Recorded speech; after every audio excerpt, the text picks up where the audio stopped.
ನಾನು ವೋಟ್ ಮಾಡೋಕ್ಕೆ ಅಂತಲೇ ಹೋದೆ. ಆದರೆ ನನಗೆ ಇಷ್ಟ ಆಗುವಂಥ ಯಾವ ಅಭ್ಯರ್ಥಿನೂ ಇರಲಿಲ್ಲ. ಎರಡನೇದು, ಇವತ್ತು ಯಾವ ಪಾರ್ಟಿ ನಡುವೆನೂ ಯಾವುದೇ ರೀತಿಯ ವ್ಯತ್ಯಾಸವಿಲ್ಲ. ಹಾಗಾಗಿ ಕಾನ್ಸ್ಟಿಟ್ಯೂಷನಲ್ಲಿರೋ ಒಂದು ಪ್ರಾವಿಷನ್ ಏನಿದೆ, ನಾವು ಬೇಡದೇ ಇರೋ ಅಥವಾ ನಾವು ವೋಟ್ ಮಾಡದೇ ಇರೋಂಥ ಹಕ್ಕೇನಿದೆ ಅದನ್ನು ಚಲಾಯಿಸಿ 49 ಪ್ರಕಾರ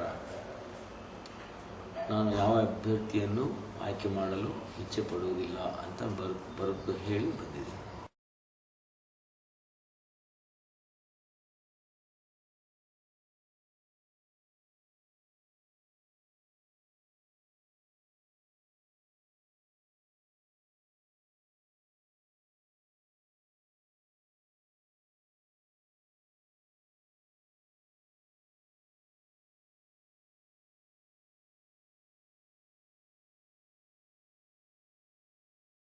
ಎಲೆಕ್ಷನ್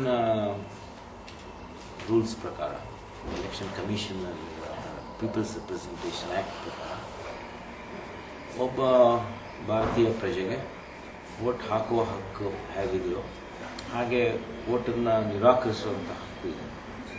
ವೋಟ್ ನಿರಾಕರಿಸೋ ಹಕ್ಕು ಅಂದರೆ ನಾನು ಪೋಲಿಂಗ್ ಬೂತ್ಗೆ ಹೋಗ್ತೀನಿ, ನನ್ನ ಹೆಸರನ್ನ ರಿಜಿಸ್ಟರ್ ಮಾಡ್ತೀನಿ, ಆದರೆ ನನಗೆ ಯಾವ ಅಭ್ಯರ್ಥಿಯು ಆಯ್ಕೆ ಮಾಡೋಕ್ಕೆ ಇಷ್ಟ ಇಲ್ಲ ಅನ್ನೋದನ್ನು ಹೇಳೋದಕ್ಕೋಸ್ಕರ ಸಪ್ರೇಟಾಗಿ ಅದನ್ನು ದಾಖಲು ಮಾಡಿಬಿಟ್ಟು ನಾವು ವಾಪಸ್ ಅದರ ಅರ್ಥ ಅಂದರೆ ಬಹುಶಃ ಬ್ಯಾಲೆಟ್ ಪೇಪರ್ ಅಥವಾ ಎಲೆಕ್ಟ್ರಾನಿಕ್ ವೋಟಿಂಗ್ ಮೆಷಿನ್ ಒಳಗಡೆ ಒಂದು 10-4 ಅಭ್ಯರ್ಥಿಗಳಿದ್ರೆ ಅದರ ಕೆಳಗಡೆ ನನ್ ಆಫ್ ದ ಎಬವ್ ಅಂತ ಒಂದು ಕಾಲಮ್ ಇರಬೇಕು.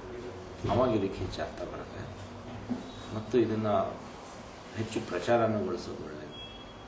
ಆವಾಗ ಒಂದು ಆಯ್ಕೆ ಇದೆ ಜನಗಳಿಗೆ ಅಂತ.